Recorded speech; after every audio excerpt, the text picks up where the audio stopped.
regular hands, you'd be like everyone else. Yes, I know.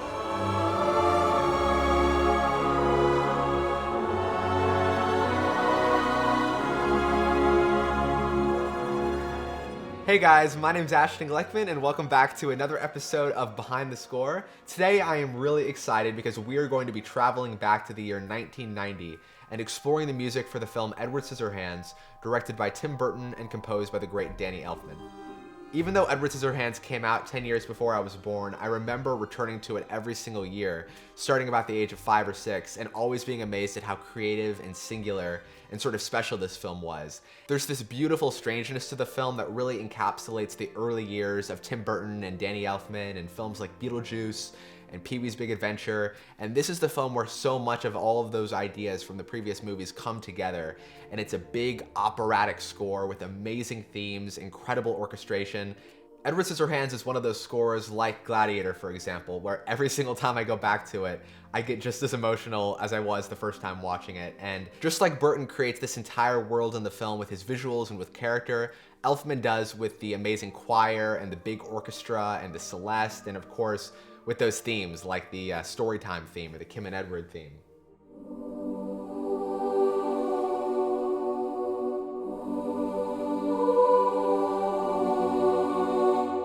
There's something about that is just so completely timeless. For today's episode, as usual, I've MIDI programmed and arranged a suite of music from the film that we'll dive into and talk about the orchestration, the harmony, the instrumentation, the elements of the score, and ultimately how the music helps tell the story. First and foremost, we'll check out the suite and then we'll dive into the breakdown for the score. But thank you guys so much for watching today, and I'll see you after the suite.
Tim's got a great imagination, and I like to think that I have a reasonably fertile imagination myself, and we seem to share certain similar approaches to things. The way we look at things apparently is compatible. It's easy for me to put music to his images. When I see stuff that he does, I hear music right away.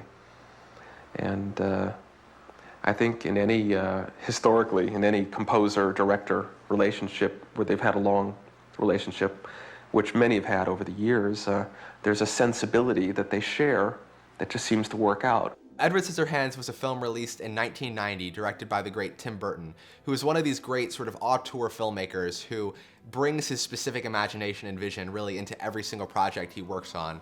And Edward Scissorhands started out as these really imaginative drawings that he had of this man with scissors as hands, and it grew into this spec script, which eventually began shooting in the late 80s. Amazing. I think he's a genius. I mean, no one has that kind of vision.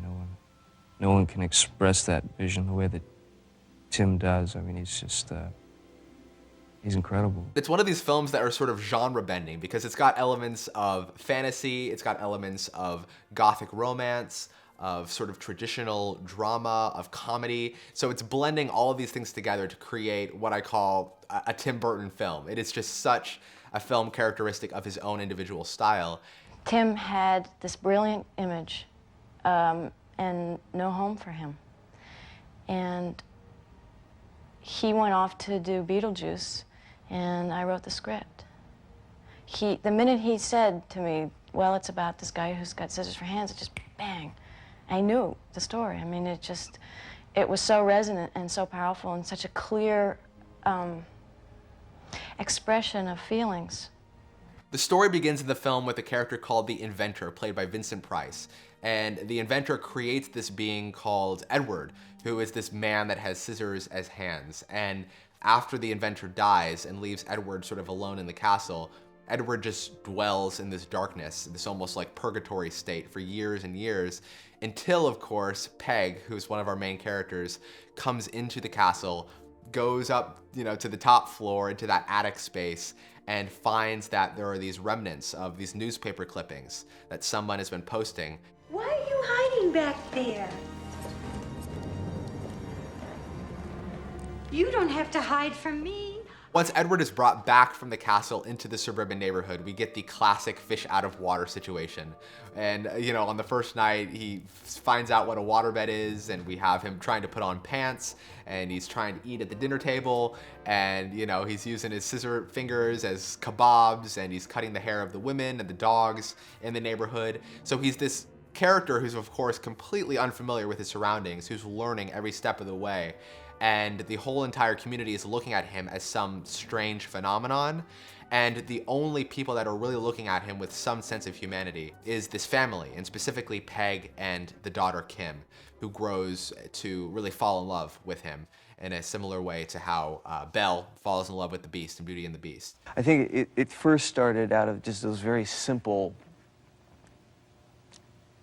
teenage impulses of the feeling of wanting to touch and wanting to communicate but not being able to, the internal being at odds with the external. And again, very universal, very classic. The whole entire film is a romance, basically, that starts off with a character in a castle growing to love, growing to be loved. The film is, in essence, really a fairy tale. It's a story that begins with a sort of storybook opening up when Kim's character is older, reflecting on her experiences to her own granddaughter. And by the ending of the film, it comes back around to this storybook motif. And we realize that the entire film has been this sort of reflection on this distant memory. And everything from the way that the sets are constructed, the way that the location doesn't really make any sense in terms of having this castle overlooking a 1960s, 1950s suburban neighborhood, none of it totally makes sense, which is again why it echoes that fairy tale quality. And that is, of course, an absolutely vital element to the score. So now we get to our composer, Danny Elfman. So Danny Elfman is one of those great composers who has an interesting story that started in rock and roll. He of course began in Oingo Boingo, which is a 1980s rock band, and eventually he emerged into film scoring through Tim Burton's work with Pee-wee's Big Adventure. With every composer, I think that their careers can be looked at as having sort of chapters. So with Zimmer, of course, the 90s are the sort of Crimson Tide, the rock period, scoring a lot of B movies also. And then the 2000s are, you know, the Pirates of the Caribbean, The Last Samurai, the period where he really goes into creating the legacy that I think he still is known for, which is the big orchestra cinematic quality that we now know of him. And when talking about Danny Elfman's own career, this is the golden age. This is the age of Batman, of Beetlejuice, of Pee-wee's Big Adventure. And the reason Tim Burton wanted to work with Danny Elfman was because of how individual and specific Danny Elfman was. When Tim Burton reached out to Danny Elfman to do Pee-wee's Big Adventure in the early 1980s, it wasn't because he wanted him to just sort of copy some other style or create something that felt grounded in a traditional film scoring style.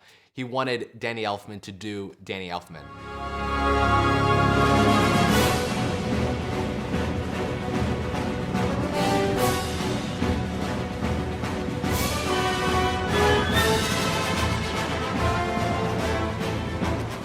Sort of stomping pianos and the brass that's just sort of hopping all over the place, and these sort of big stabs that happen throughout the pieces, very thematic, very operatic in a way.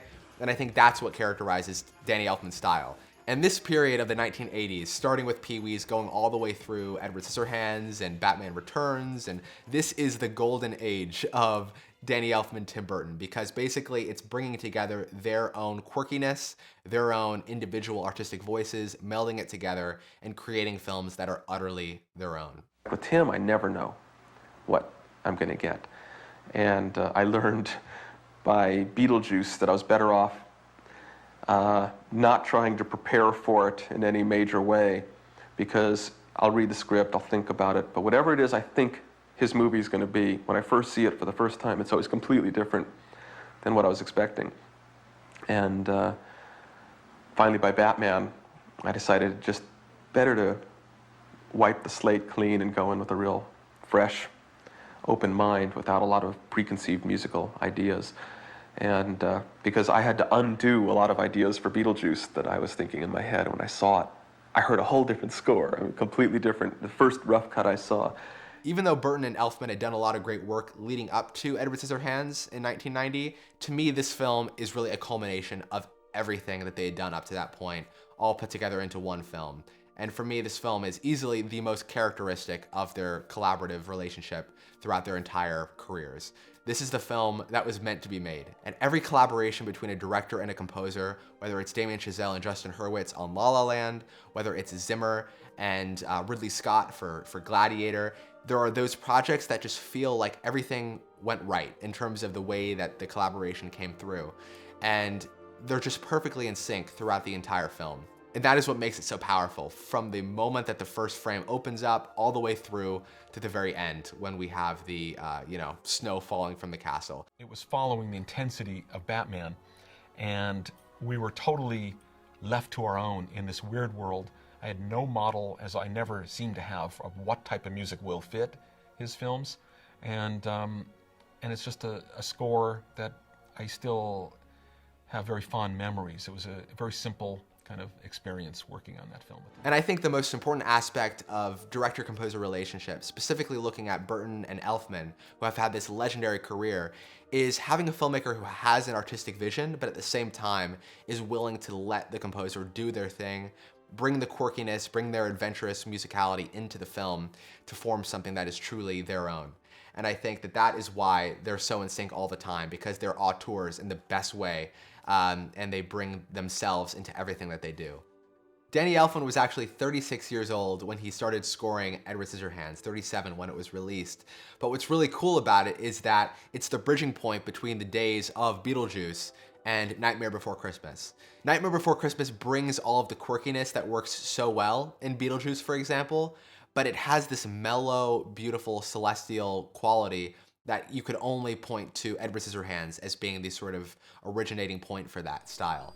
Oh, somewhere deep inside of these bones, an emptiness began to grow. There's something out there.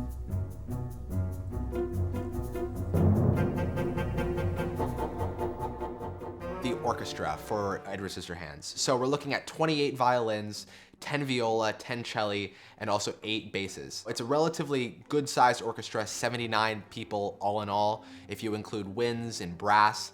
And then we have a very select group of high percussion instruments, whether it's the celeste, we also have the harp is used very commonly throughout the score. And not only the traditional harp is used, but also the Celtic harp, which has a different tonal quality to the traditional sort of orchestral harp. With his orchestra, he's using a lot of articulations often. He's using tremolo strings, which give it that sort of quivering, beautiful quality to it at the top end of the orchestra. And he also brings specific soloists above the orchestra at certain moments, specifically the violin in tracks like Farewell, and also Eduardo the Barber, where there's this crazy, masterful violin solo that takes place.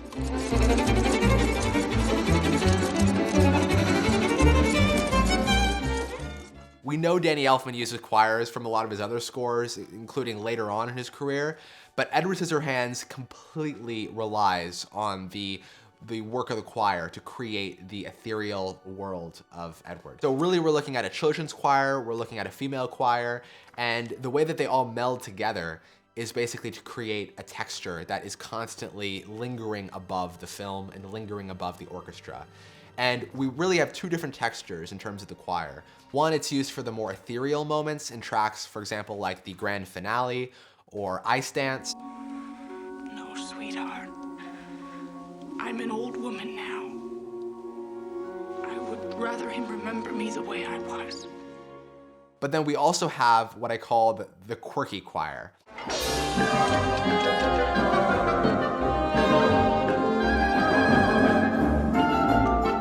The choir could not be a more important part of the score and what gives it its unique flavor.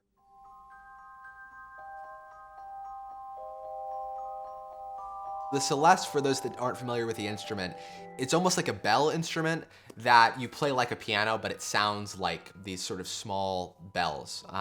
So it's not as tinny and as high-end as like a glockenspiel, for example, but it's got a very warm bell quality.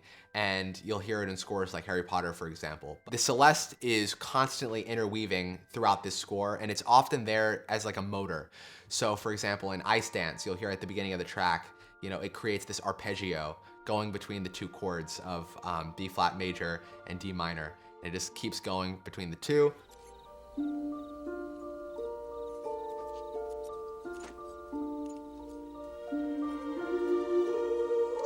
Now, once we get from the sort of gothic quality of the castle and we get down into this sort of strange suburban neighborhood, we get a very different musical quality. And I would best describe it as almost Spanish or Roma.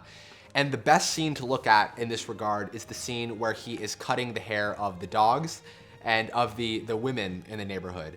And there's these Spanish textures that are sort of interwoven with this violin solo, very reflective of, you know, Gypsy, Roma music, but also a little bit of Spanish elements as well. It's another example of how all of these very bizarre things are being brought in and mixed together to create something that is so specific to Edward Scissorhands and so specific to Burton and Elfman's collaborative relationship.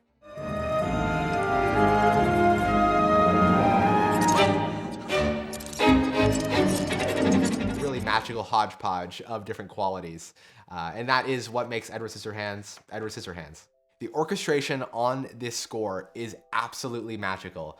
And credit goes to the great Steve Bartek, who is still Danny Elfman's orchestration partner to this day. And when you look at the full score for Edward Scissorhands, I'll put it on screen here, you see how meticulous and how specific and magical it actually is.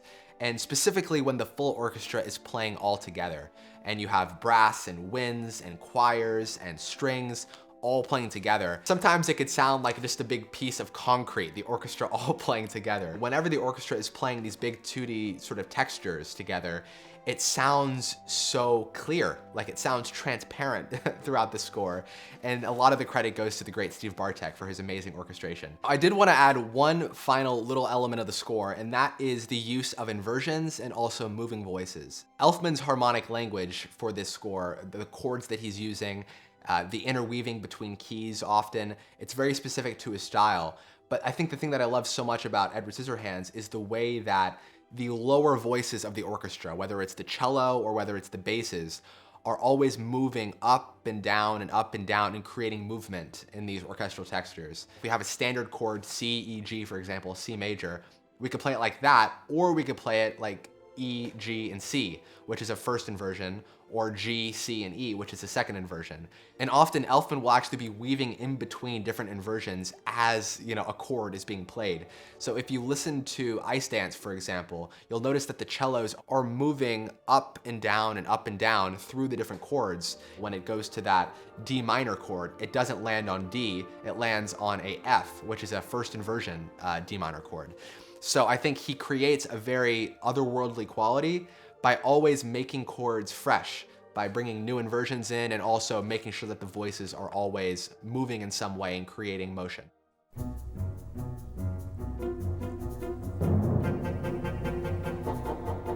Obviously, I mentioned Steve Bartek, who is the orchestrator, but let's talk a little bit about Shirley Walker. Shirley Walker is sort of like a legend in this industry because she was one of the first female composers to gain recognition for her work. And she was an incredible composer, but also an amazing conductor who Elfman loved working with. She passed away, but she had a remarkable musicality and was able to really know how to bring Elfman's vision out into the orchestra, and conducted all of the sessions for Edward Scissorhands. In terms of the children's choirs, those are the Paulist Choristers, who are a children's choir based in Los Angeles. I'm not sure if they're still around today, but they're a traditional classical children's choir, meaning that they're performing pieces from great classical composers, and every now and then a film scoring project would come about, and that's how they ended up getting involved with Edward Scissorhands. You remember the woman who was playing the organ in the film and is sort of the creepy neighborhood lady. And you know, she thinks Edward is some like satanic monster from hell. It's not heaven he's from, it's straight from the stinking flames of hell. The power of Satan is in him, I can feel it. She's an actual composer and musician who's performing the organ parts in the score, and her name is Olan Jones, and she plays the character of Esmeralda in the film. But I just think it's so cool how she's in the film playing a character, and she's also performing on the score itself and playing all of the parts herself.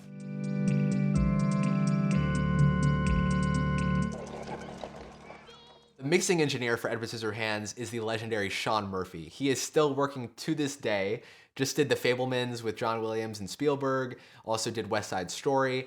His mixes are so clear, and just the orchestra has never sounded better than when Sean Murphy is mixing it. And he has something like 400 plus credits to his name, but he's just such an amazing engineer and is still doing remarkable work.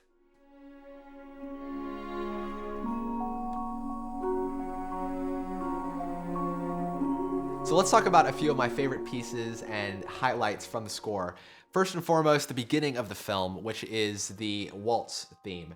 This is one of the motifs that again follow throughout the movie, and it instantly sets the tone for what the film is going to be like, with the choral elements, with the celeste, with the harp, and of course with the full orchestra texture. So immediately right off the bat, we know what movie we're getting into. We know this is a Danny Elfman score, and it immediately paints a picture for what we're about to see.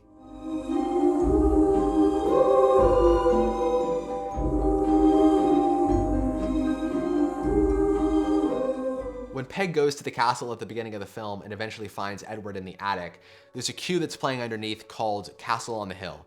And what's cool about this is that we're getting little hints of the Ice Dance theme or the Kim and Edward theme, but it's shrouded in this sort of shadow of darkness. We don't know whether it's happy, whether it's sad. It's got this sense of tragedy, of being lost to time, which of course is the same situation that Edward himself is in. But what's so cool is he's presenting some of these musical ideas early on, little fragments of it. And by the time we get to the ending of the film, which is when we hear the Edward and Kim theme being played with full orchestra, full dynamics, it actually feels like this natural progression, like everything has been leading to this moment, and his ideas are just, so well developed.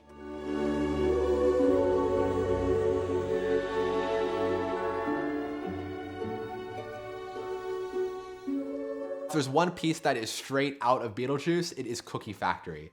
And I write, actually, reminds me of Beetlejuice / Pee-wee's Big Adventure, brass stabs, glitzy choral gestures. So yeah, so it is quintessential Danny Elfman, this cue. It's got that marching quality, which is echoing what these cookie machines are doing, creating these heart-shaped cookies or these different shapes. And it's just classic Elfman. I think one of the most special cues in the film is Eduardo the Barber, which again is the sequence when he's cutting the hair of the dogs and of the gals in the neighborhood. Sleeping Violet! She looks so beautiful! Look at you! And basically the music that's playing is this very glitzy, almost like, fancy music with echoes of, again, Spanish and Roma influences throughout, with the incredible and very fast violin solo that's just sort of racing through as he's chopping away. The harmony is just like constantly jumping around from one chord to another. It's very fast as well, but the violin solo is like a huge standout.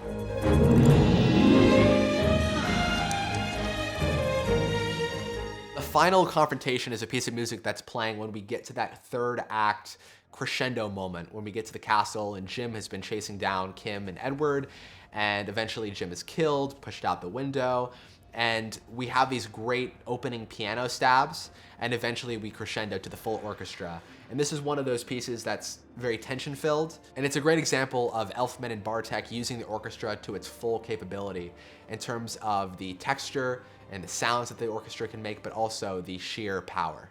I didn't.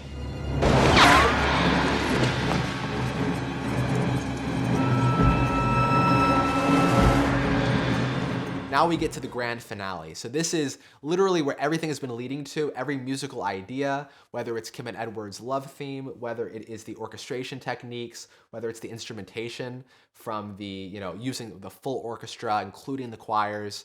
It's where everything comes to and reaches this huge, amazing crescendo moment where we hear the theme being played in its full dynamic power.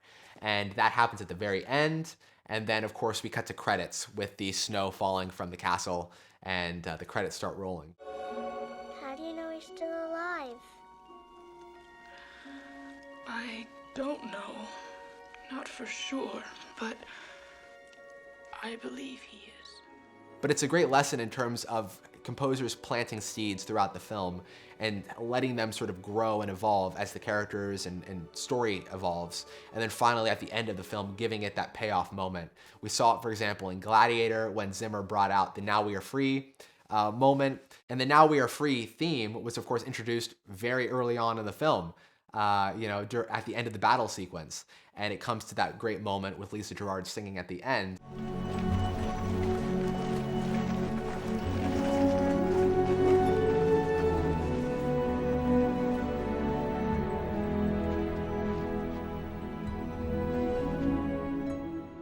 Another great example is Lord of the Rings, where the Fellowship theme is introduced, of course, in Fellowship of the Ring. And then by the time we get to the Return of the King, the biggest statement of that theme is at the ending of the film when Aragorn and Gandalf and Gimli, and they're all sort of advancing on the Black Gate, and there's that great charge moment.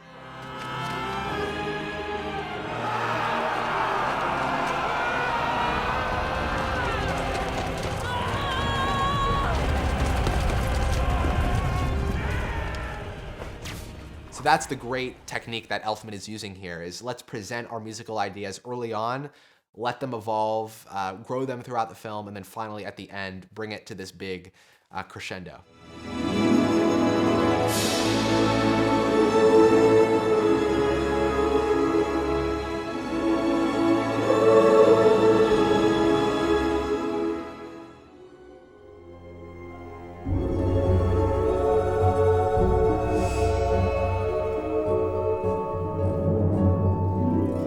Alrighty, so let's dive into the suite. So the first thing here is the opening titles. And if we think to a lot of other classic Danny Elfman scores, whether it's Spider-Man, whether it's Beetlejuice, whether it's this film, whether it's the Willy Wonka film, there's always that opening title sequence that establishes the sound of the score, that really introduces what the score is going to sort of feel like in terms of texturally and harmonically.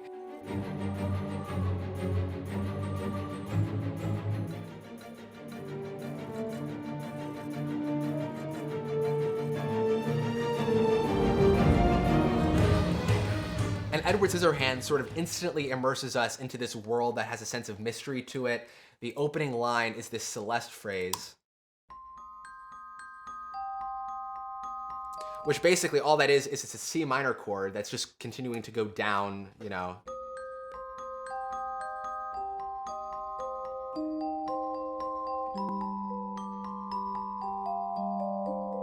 And basically that just establishes the motor.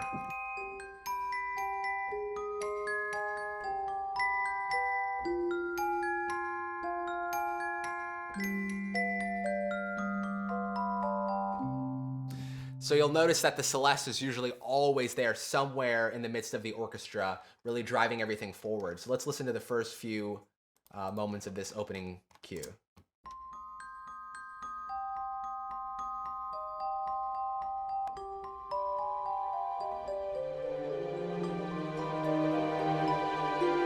So we have the cellos come in there.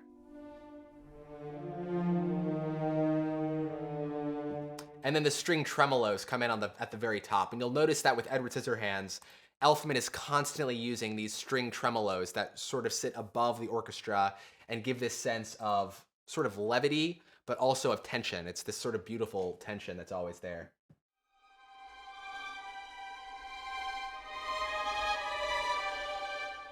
So let's continue listening to that.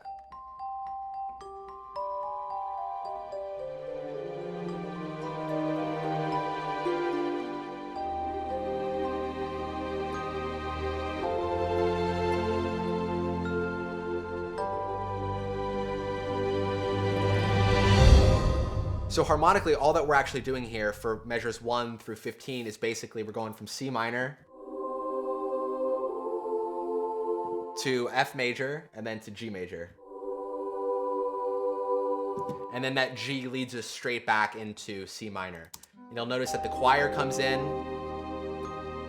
the string tremolos are building, right? And then we go into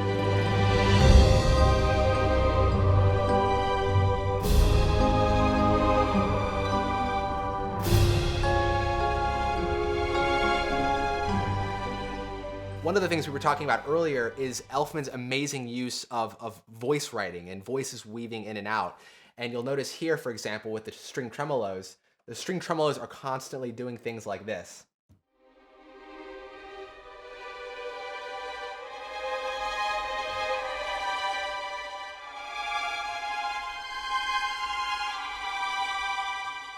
You know, so there's just sort of moving and let's listen to those on their own.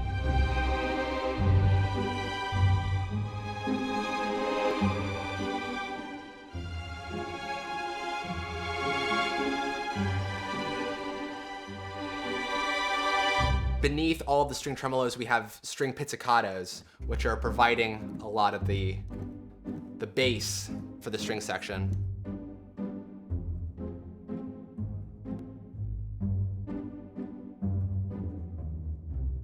And those pizzicatos will basically stay there throughout the entire statement of the main theme, you know.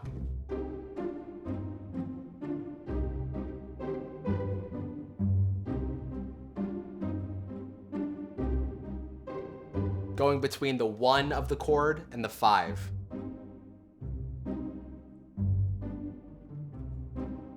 So that's what's going on in the strings during this moment here. And then we have the choir. It's children's choir.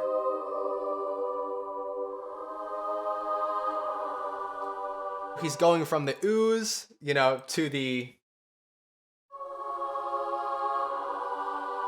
to the Oz. And really, it's a completely wordless choir throughout the entire film. There's no, I know a lot of other composers, often when they're writing choral music, they'll bring in some kind of lyric, but here it's all oohs and ahs and that kind of thing. And it gives it a very fairy tale-like quality, that I think just makes the entire texture just sort of shimmer in a way. And then here's the Celeste.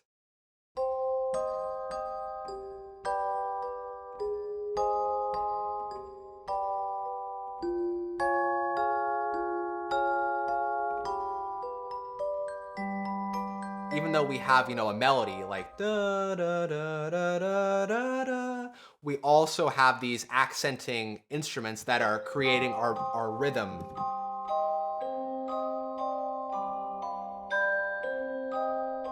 So the Celeste and of course the harp, which are working directly with the Celeste. So let's listen to those two together.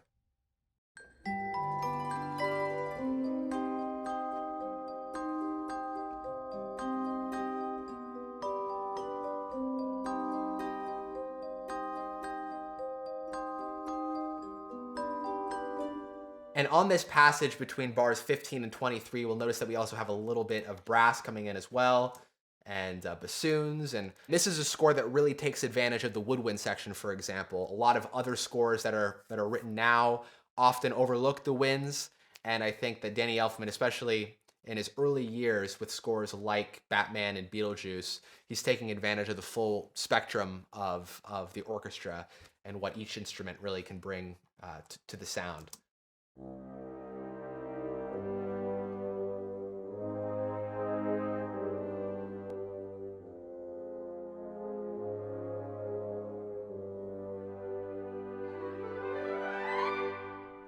So there we have a woodwind run, which is basically just a G major scale running up.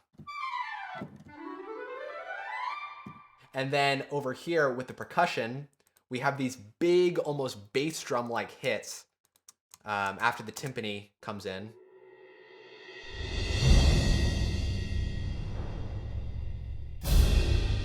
Piatti hits. So all of that together between bars 15 and 23 sounds like this.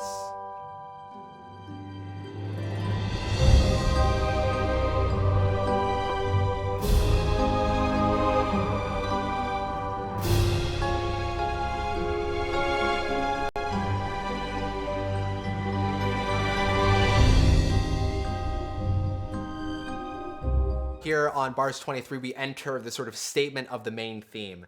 And again, we're only dealing with a few chords harmony-wise. We're dealing with C minor, the fifth in the bass, and then G,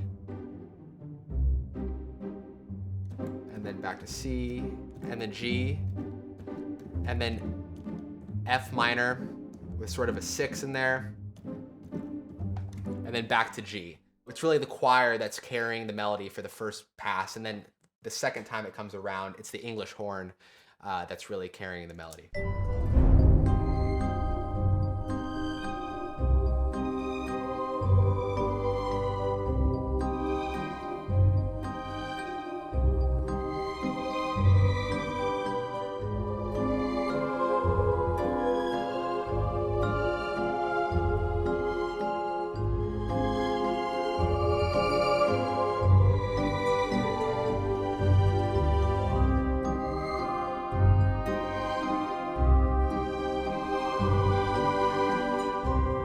See that now the woodwinds are carrying the melody.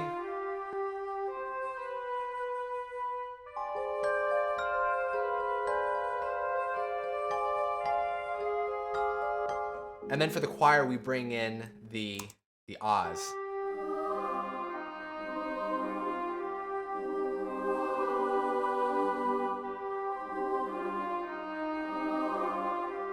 And the choirs are so cool because they're coming in, after the phrasing of the main theme. So the main theme is da da da, and the choirs are coming in on da da da da da da, and it really accents that main melody.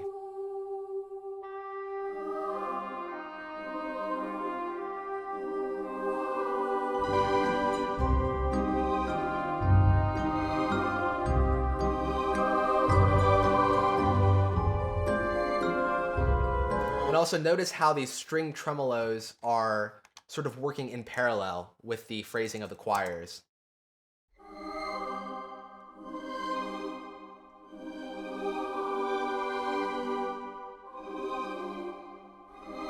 And that motor is being carried by the celeste.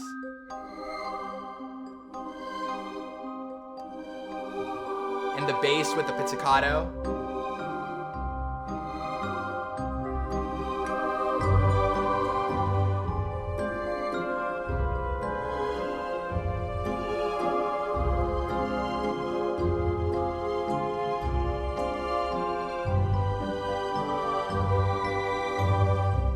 After we've stated the theme 2 different times, first time in the choirs, the second time with the English horn, we come to this sort of interlude section, which harmony-wise is C minor, G, A flat major,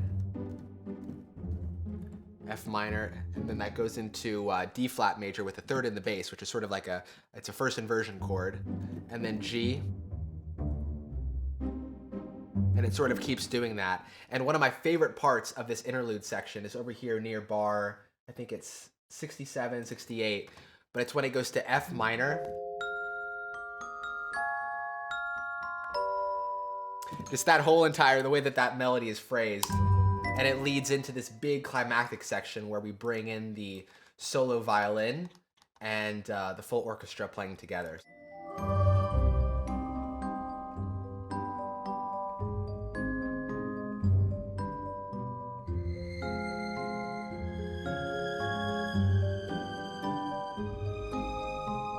English horn.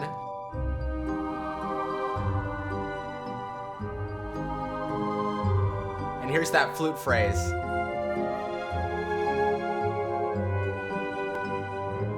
Crescendo.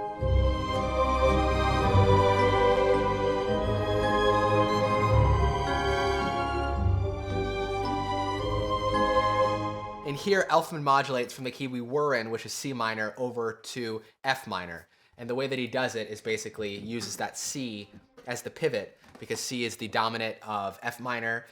So basically that leads us directly into the last statement of the theme.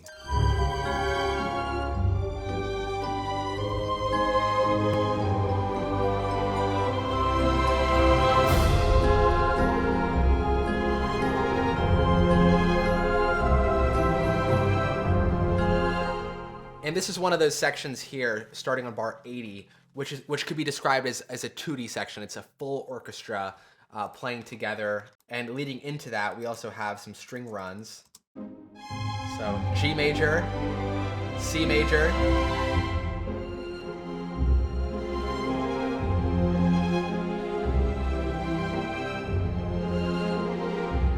so for this big crescendo moment, let's just take a look at the different instrument groups. You'll notice that the strings, as usual with Elfman's writing, you have the voices heavily sort of moving and interweaving.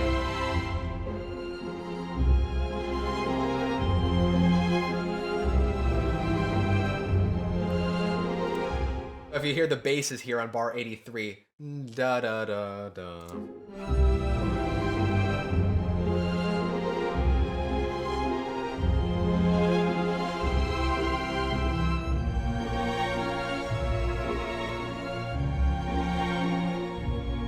And on that F minor chord, even though we might, just by default go to a standard F minor, he uses that third in F minor.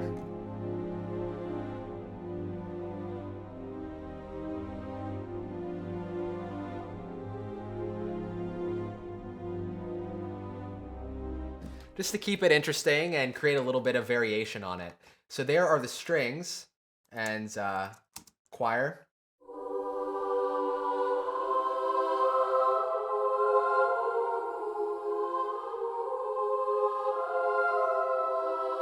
Celeste.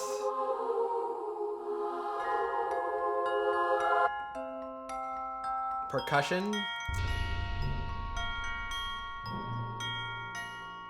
You'll notice he brings in a tambourine, and it's interesting because it's such a tiny little element, you could barely hear it in the recording, but there is this tambourine in the background, and it helps to, for this phrase. It sort of helps to highlight that. Does it again over here.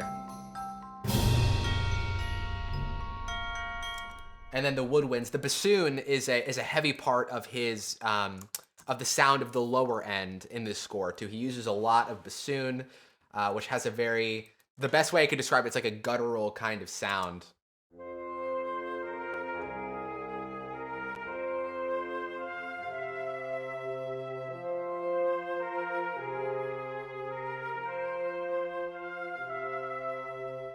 And then our brass, we have some French horns and also trumpets.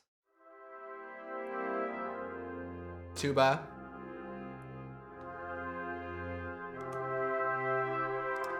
And just like we were talking about the Celeste being a really important part of being the motor at a lot of his orchestral textures, the harp is as well. So if you listen to this section.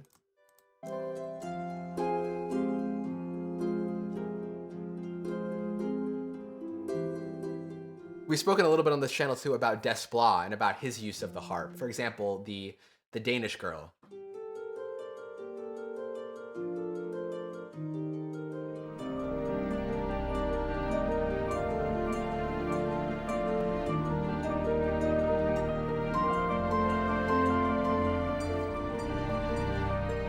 It's just super cool because that plucky nature works really well to add this organic touch to the sound.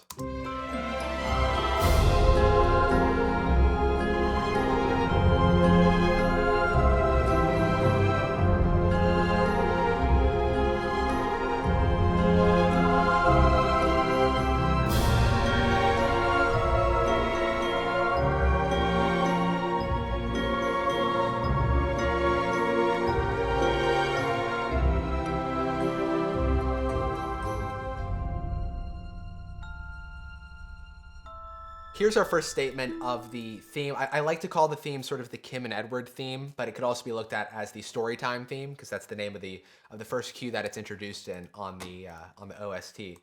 But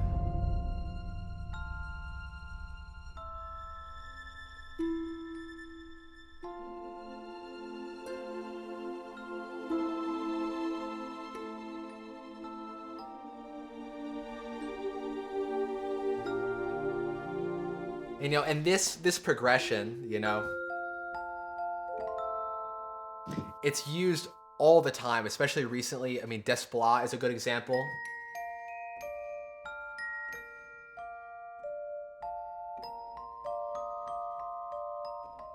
With Pinocchio, but it was used by James Newton Howard, for example, in Fantastic Beasts and Where to Find Them. Just that element of going from the, and I wouldn't necessarily call it sentimental, it's just very reflective and has a very emotional quality.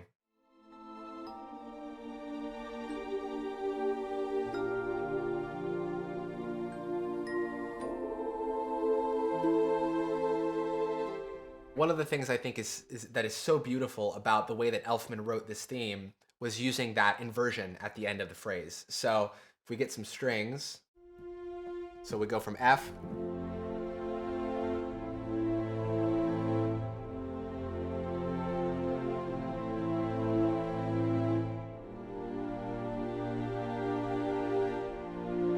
we went from G minor to B flat major.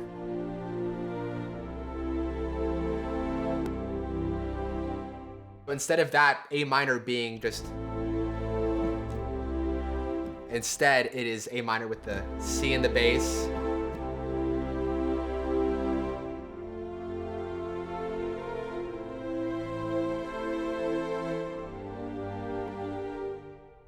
And I just love that quality. It also gives it a little bit of levity as well, makes it feel like it's not totally on the ground, but is right?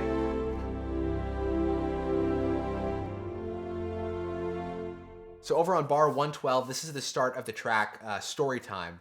And recently they did a commercial with Timothy Chalamet playing Edward Scissorhands. It was a fun commercial, and they brought back Winona Ryder.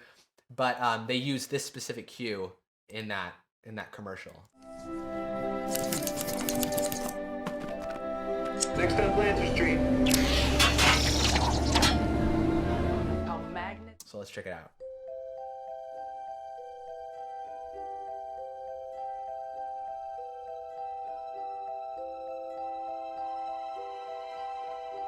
We're now in C major. C to G. C to G. D minor to A major.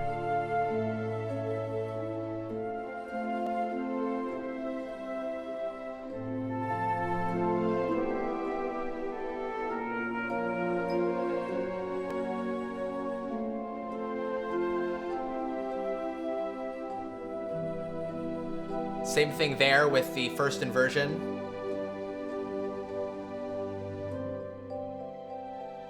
So harmonically, what Elfman is doing there is he's going C major,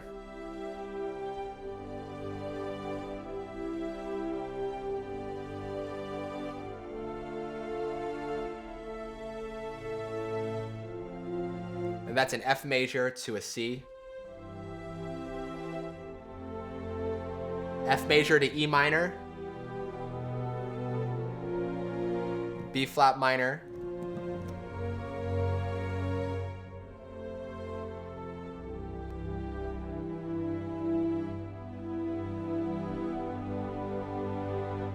and then we go back to C.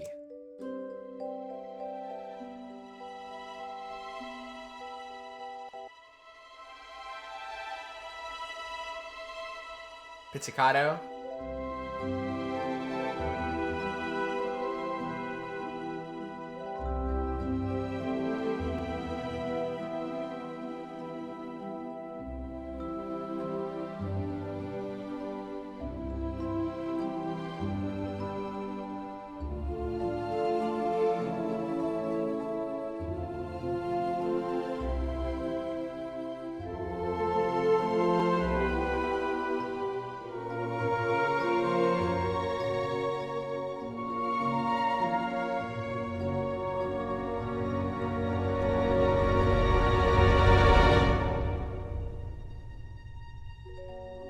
And so I use that augmented chord as sort of like a transition to get us to the next section. But after this cue, we go to another statement of the Edward and Kim love theme, which this one is not tempo. It's a little bit more free. And we open in on G flat major.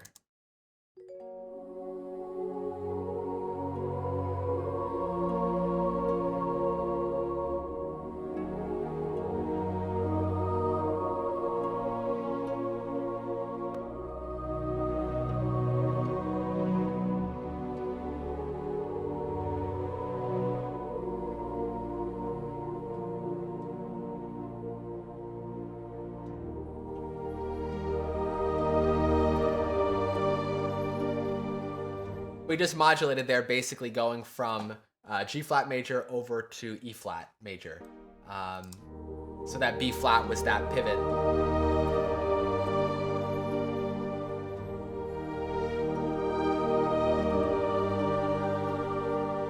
And then C major.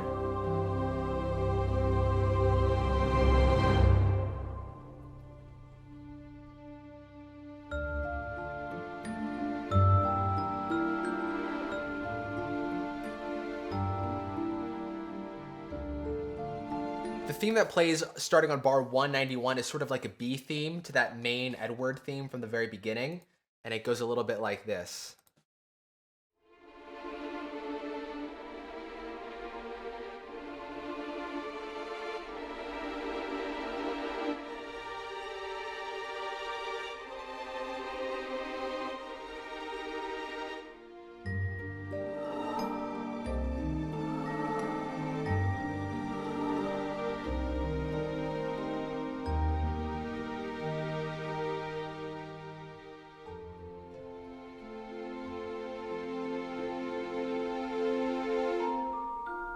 On bar 205, we go into the cue Ice Dance, which is an amazing piece of music, and it's a pivotal scene in the movie because it's that one moment where you really feel like Edward and Kim have that relationship that has really come together. And I remember the scene so vividly when Kim is inside and she sees the snowflakes falling and she starts walking out the door.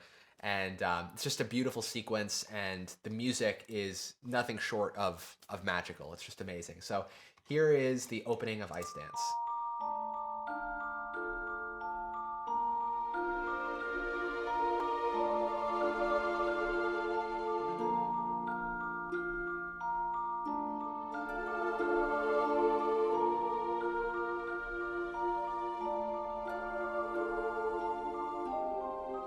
So the cue begins and we have absolutely no bass, you know, in the strings or anywhere else. And then we begin to bring in some of that low end here.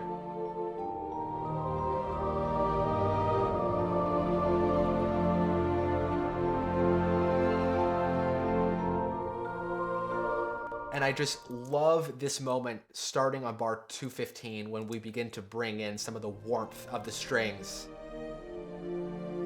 Right? E flat major.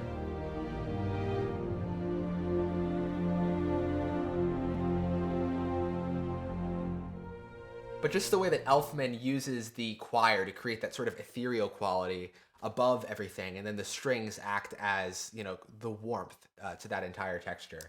And you definitely notice it here. And when the trumpets come in too, here.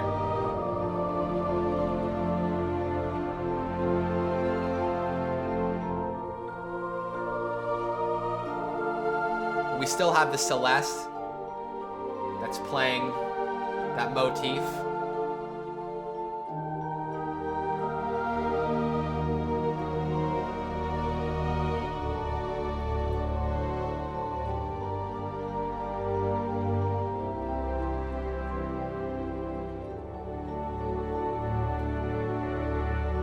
Harmonically here, I think Elfman does something really interesting, which is, of course, going from that major to minor.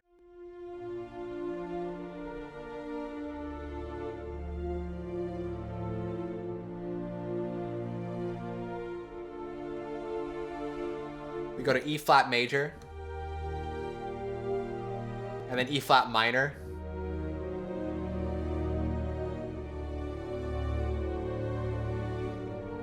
G minor, C major. And what has he just done? He's modulated us to the key of G major. And it's just so natural. Like, you know what I mean? It's incredible. And then we get all the way to...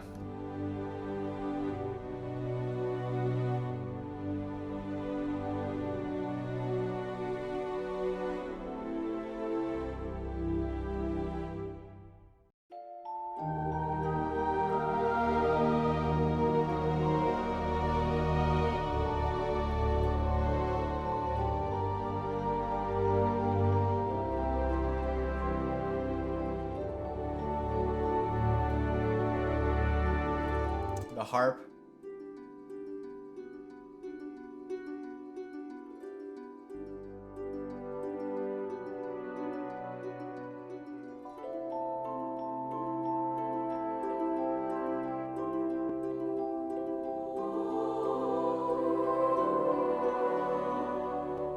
C major with the third in the bass, B major, E minor, and then that B, the B minor with the third in the bass. So again, he's using these inversions of these chords all over the place. Rather than just playing, you know, C, he's doing, you know. And that's literally his Beetlejuice theme too. I think it just goes back to his that quirky quality and how his music always seems to flow in a very specific way.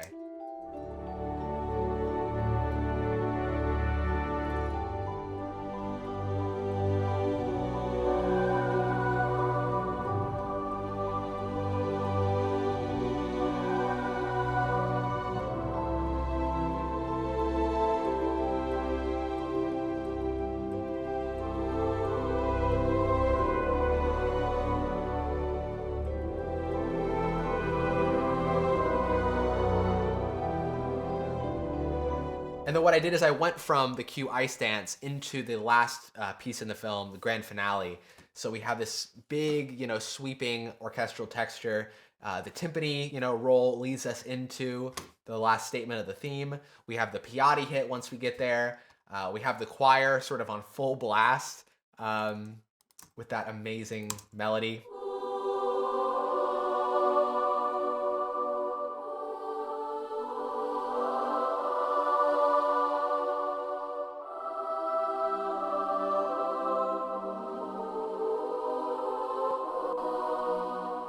And so we, in addition to the children's choir, we also have the female choir.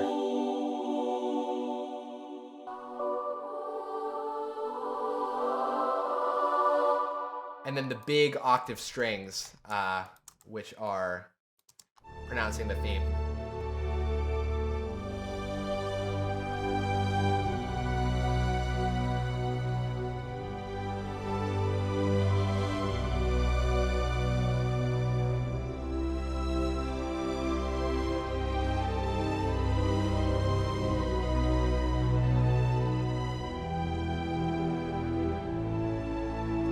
And then A, and then B major, and then we're finally out of the suite. So this is the piece of music that really, for me, characterizes what Edward Scissorhands is in terms of the story and the narrative, the relationship between Edward and Kim, and it also captures the essence of the sound world that Elfman has created with the choirs and the Celeste, and just such an amazing piece of music. So here is that last section of the suite.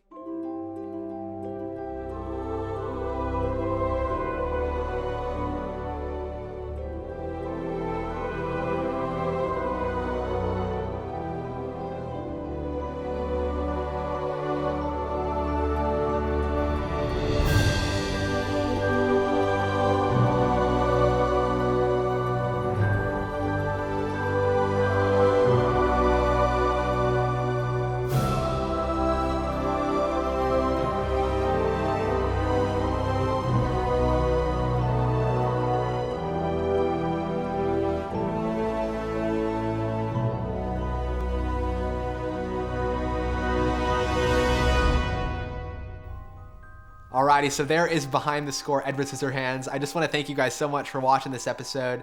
It's been an absolute joy to research and dive into the score and watch the film multiple times and really go through and relive the experience that I first had of watching the film when I was 5 years old. And it's literally still, I watch it every single year and I'm blown away by the creativity. And I think part of the reason that it's lasted so long is just the true creative genius of Burton mixed with the wittiness and the creativity of Elfman, especially in this first sort of golden age of his career where he really was pushing boundaries. He wasn't afraid to be out there. And both of these artists, Elfman and Burton, are coming together to tell this fantastical, odd, strange, peculiar, but really beautiful story, and are totally open in terms of developing new ways of telling that story, which is where we get so many of the unique elements of this score, whether it's the choirs or whether it's the use of strange harmonies and the classic quirky qualities that of course we love so much from Elfman.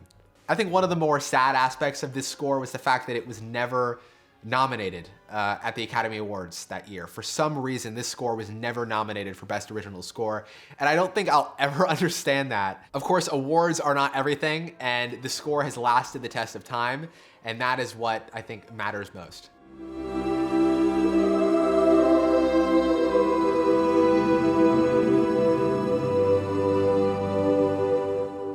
Thank you guys so much for watching this episode. I have a documentary series called Kennedy, which I directed and edited and co-scored. That's going to be coming out this fall on television and eventually on streaming.